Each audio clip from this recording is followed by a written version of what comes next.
Okay, welcome everybody. So we're on the next lab. The lab is lab 2.19. So if you're following the course, if you go through the materials and you write in module 2. So this is a lab we want to look at in module 2. Module 2 has to do with planning, uh, scoping. And for you to do that, one of the things you want to check out is compliance requirements, local restrictions.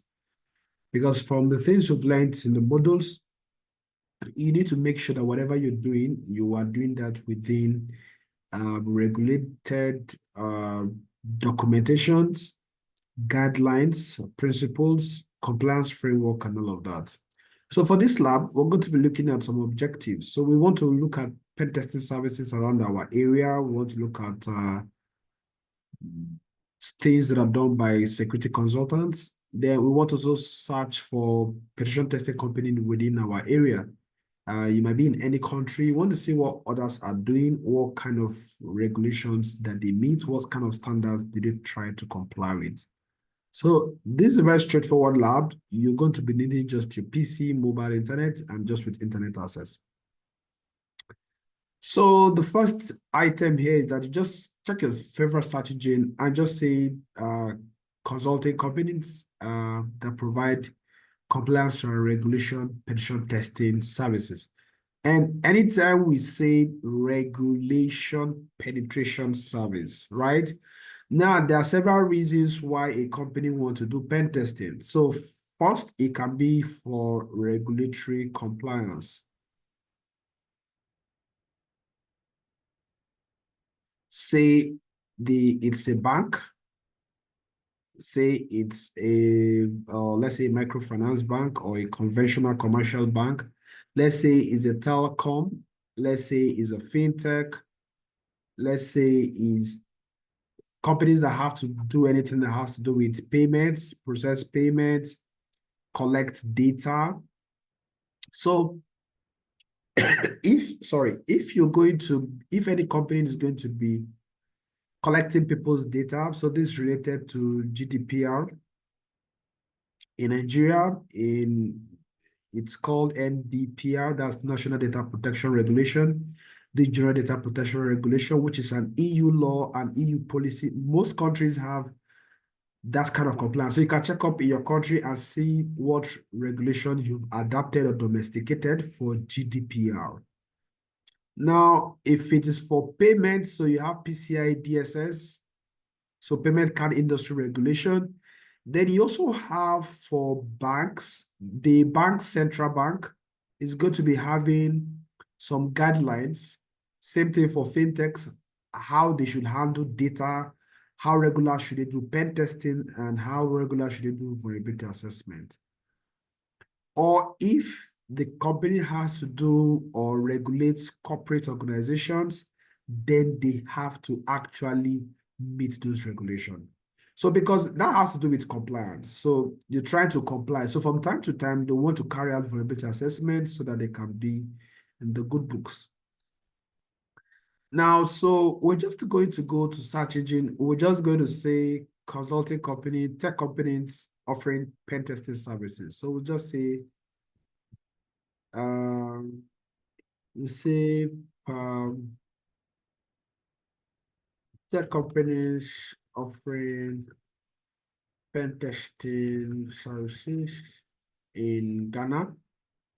So I would just say in Nigeria, I would say in Canada,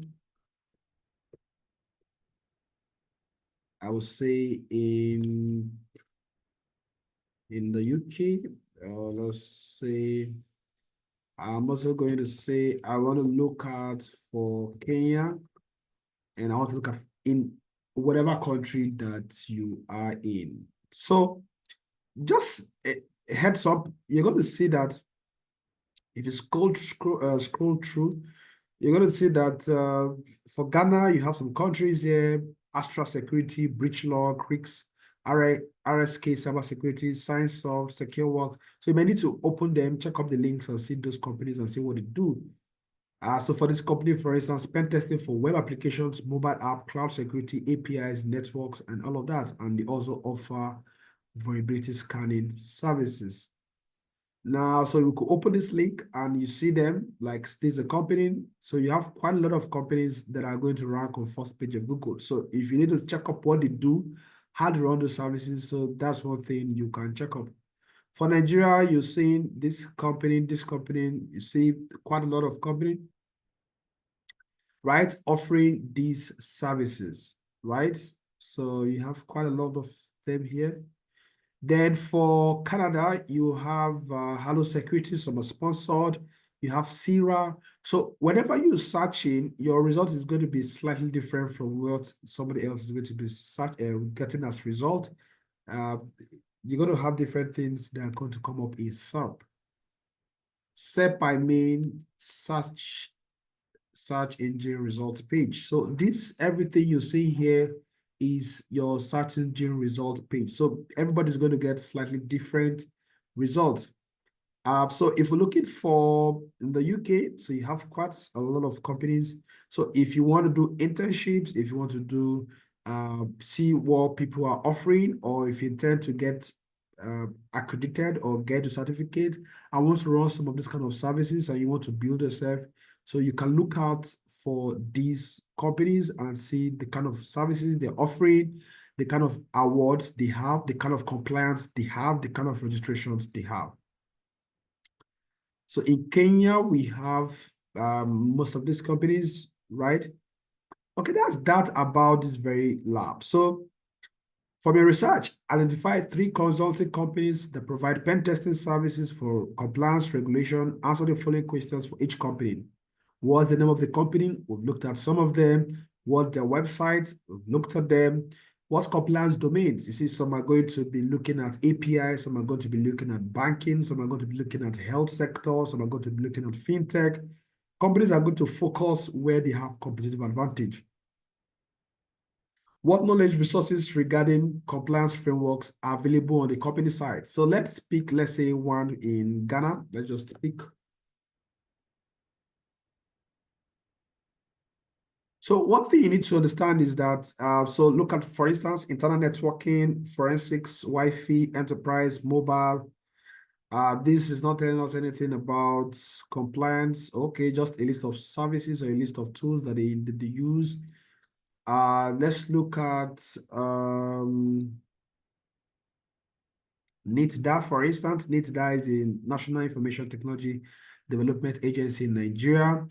Okay, vulnerability and pen testing services. So let's look at, okay, they're just listing out some of the reasons why you need those services. But one thing you want to look out for is to see what they're trying to comply to. So a few of them is going to be, so you can see some companies are trying to comply to PCI DSS, right? So PCI DSS is payment card industry regulation. So every company that will have to process data, payments, cards, all of that, they have to comply to that. So they will need individuals, organizations accredited that have license to kind of conduct vulnerability assessment, penetration testing to make sure they are secured. So PCI DSS is payment card industry data security standard. It's international recognized standard that applies to organizations that handle credit card data. So any company, any bank, any fintech, anybody that want to do that. So, and if you're doing vulnerability assessment and pen testing, there's a documentation, there's a guideline for conducting such kind of test. So another one is going to be HIPAA, right? So HIPAA is health insurance portability, and Accountability Act. So here, we're just trying to say if we collect data as regards health, then we must make sure that we want to protect people's health data, health records. And of course, if we need to do some payment that have to do with payment for health services. Then another very important one that GDPR, I've mentioned this before. So companies who want to be doing testing, general data, protection, regulation. So most companies will be doing vulnerability assessment to see if you meet some of these requirements. So these guidelines and regulations tell how most of the times you should handle data, how you should transfer data, how you should store data, payment cards, all of those kind of stuff. So there are guidelines. So in doing vulnerability assessment and pen testing, you want to check if those things are actually happening. So these and many more are what organizations will be trying to check up for.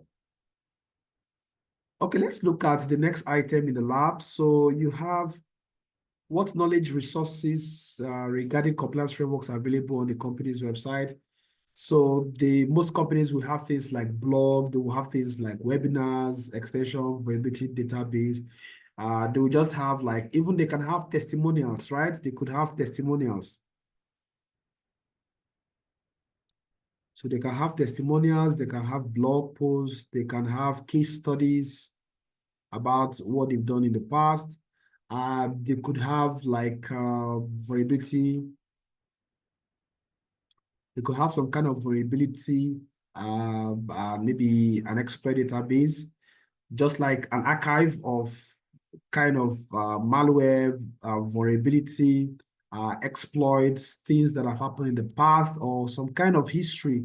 They might have all of this on their sites.